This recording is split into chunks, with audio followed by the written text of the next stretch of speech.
vandravandra loatra ilay tsy fitoviana eo amin'lohan'ny fitsarana dia hita sy tsapa fa fihetsika ataon'ny fitondram-panjakana amin'ny lalan'ny fitsarana dia manotohina n'izany fitoniny zany. Tafiditra agnatin'ny lista igny mandeha foana io foana propagande fa lista igny ary ny malagasy renao ny zavatra voany gn'aso zay koa victime anao ohatrany indray ny tena tiana zareo tena pien'olo fa nisany teto maromaro gn'olo efa tafiditra any amin'ny prison efa lany any izy lefa avy eo zany no mitika zany fa tena hoe misy ny zavatra tsy mandeha amin'ny rariny sy nitsiny sy ny tsy ara-dalàna eto amin'ny tany sy ny firenena.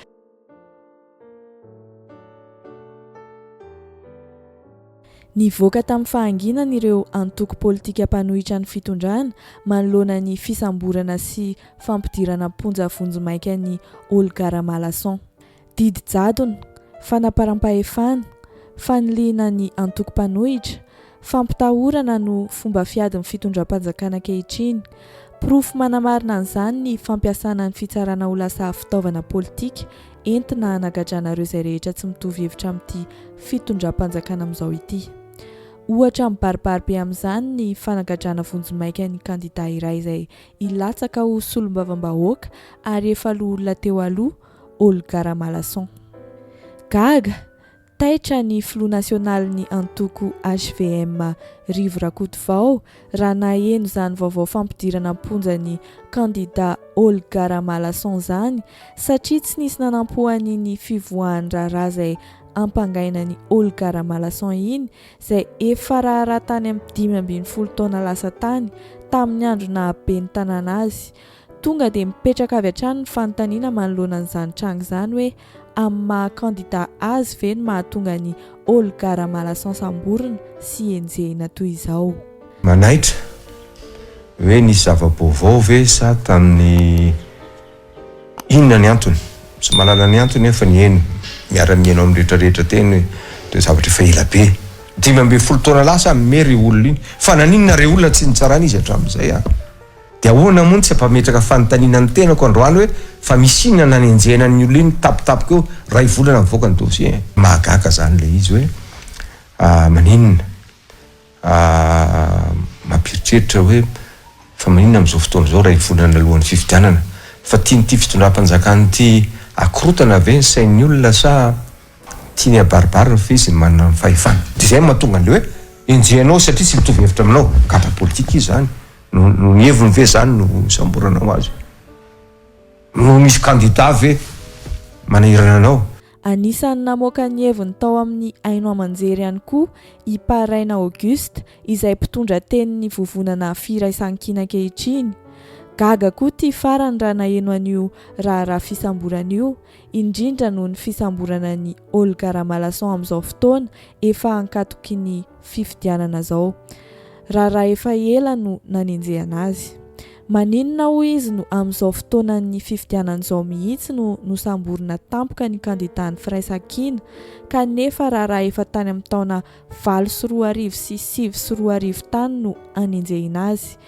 Tsy i Olga Malason rery fotsiny ihany koa nefa no tena lasibatry ny fanenjehana fa maromaro ireo kandida avy amin'ny fanoherana mahavoray fandrahonana amin'ny fisamborana ho ihany Paraina Auguste saingy mangina fotsiny noho ny fahatahorana ny ho voasambotra. Le izy aloha dia tena mahagaga sady mampalahelo le ataontsika hoe le fotoana nanamorana an'le olo zany kandida izy kandida ny firaisan-kina ho Antsirabe.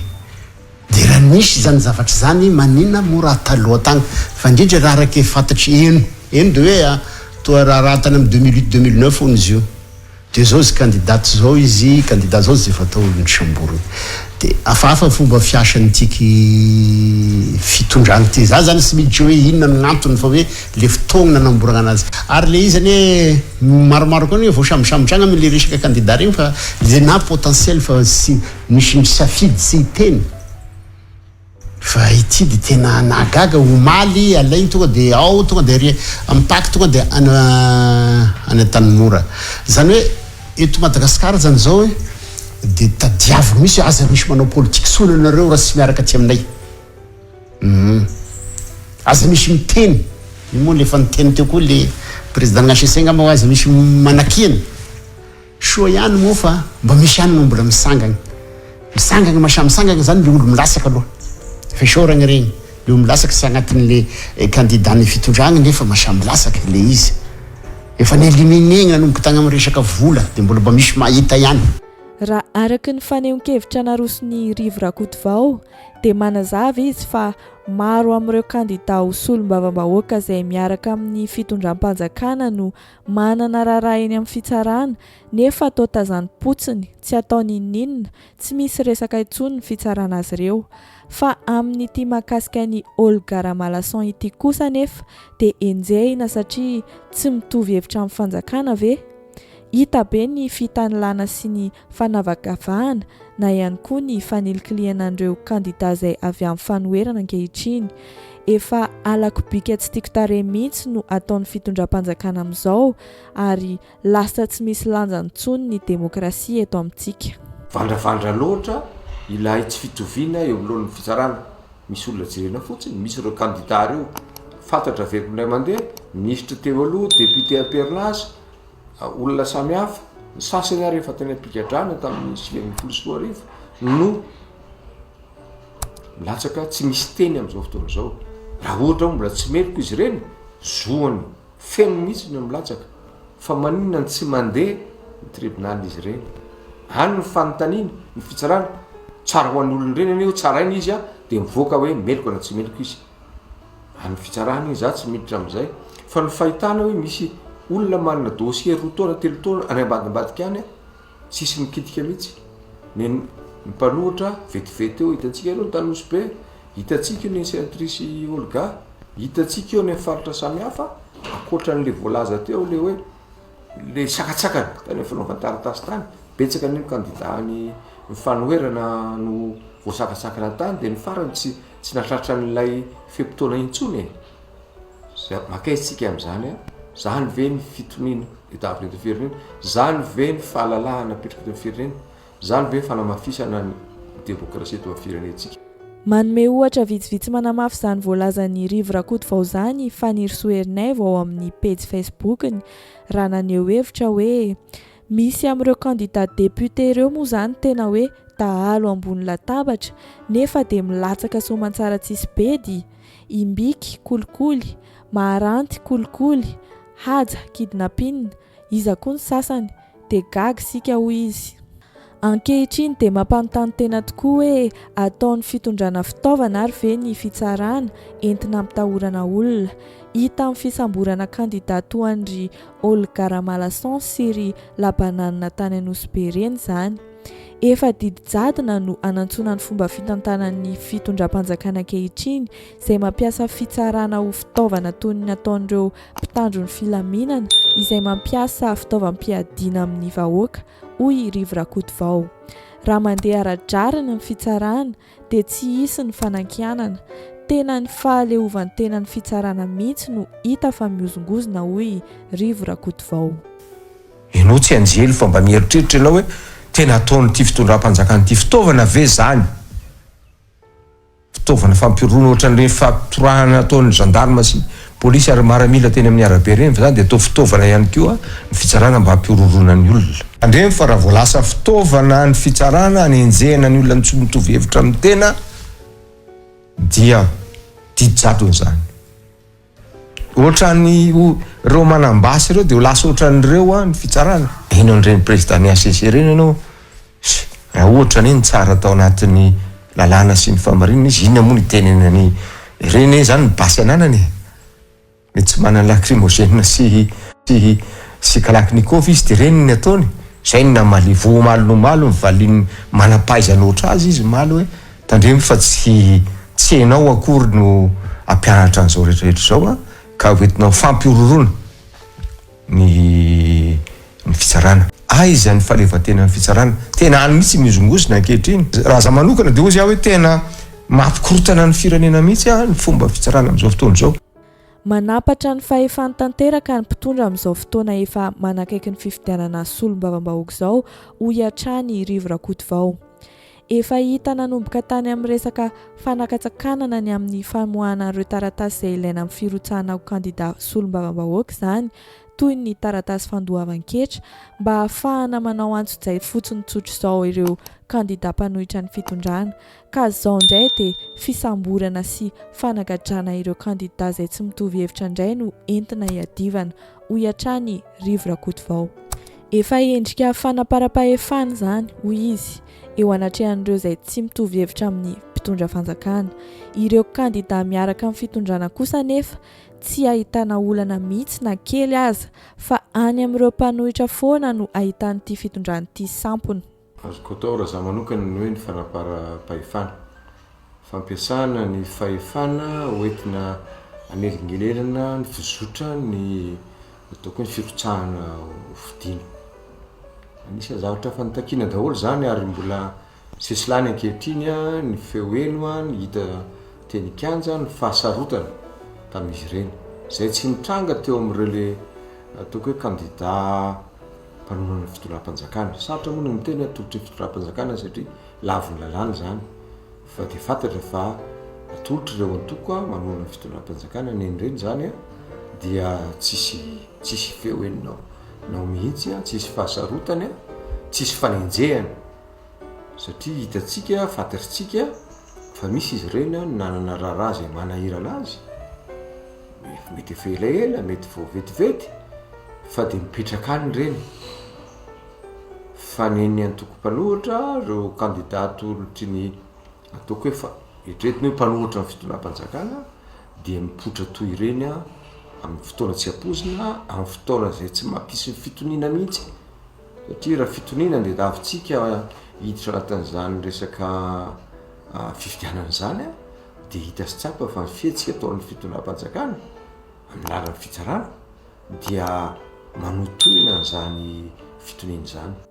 Na dia nosamborina tampoka toy izao aza nefa Olga Ramanalason dia efa tafiditra ao anatin'ny lisitra ireo kandida ofisialy amin'ireo hirotsaka hofidiana ho lasa solombavam-bahoaka ka na inona fanenjehana ataon'ny fanjakana amin'izao akatoky ny fifidianan'izao dia efa kandida ofisialy izy hoy Paraina Auguste ary tsy vitan'izany ihany fa vao maika mety hampiakatra ny isan'ny mpifidy an'i Olga Ramanalason izao fanaovana antso-jay azy izao.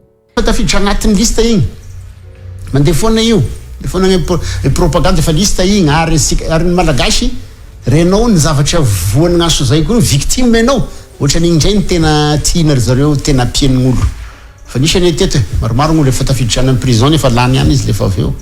Manaraka izany dia tsy maintsy vory miaraka amin'ireo kandida ny firaisan-kina ihany ny ao amin'ny vovonana firaisan-kina amin'ny zoma ho avy izao ahafahana miresaka sy mifandinika mahakasika an'ity fifidianana ity ary ny zavatra tokony hatao manoloana ny mety ho alabato izay ahina hitranga amin'ny fotoanan'ny fifidianana hoy Paraina Auguste. Moa tsy maintsy misy fampianso misy fivoriana any zay tsy maintsy misy zay fa gnanay moa le efa fotoagna ataonay dia efa mandeha any nianany programme ny firaisan-kina mampiakatra ny kandida eto daholo zay miaraka masolo-tegnany mba hanamba anazavazava momba le resaka fifidanana fa indrindra moa io resaka fombany mba entina hanoerana an'ilay alabato dia isan'izay zahay regroupement amin'ny Zoma eto Tananarivo.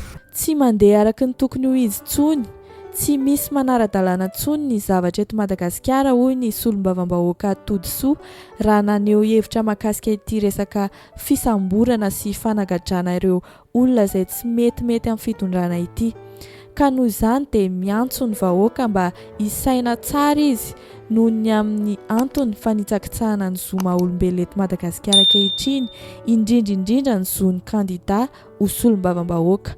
Mbola miverina foana hatrany hatrany fa efa lasa tsy omena lanja ntsony ny demokrasia eto amintsika amin'izao fotoana izao. Mila mijoro sika vahoaka satria efa jadona no misy eto Madagasikara ka manao izay tena tiany atao tanteraka amin'ny fomba malalaka ny fitondram-panjakana izay mihevitra fa ambony lalàna ankehitriny hoy hatrany ity solombavam-bahoaka ity.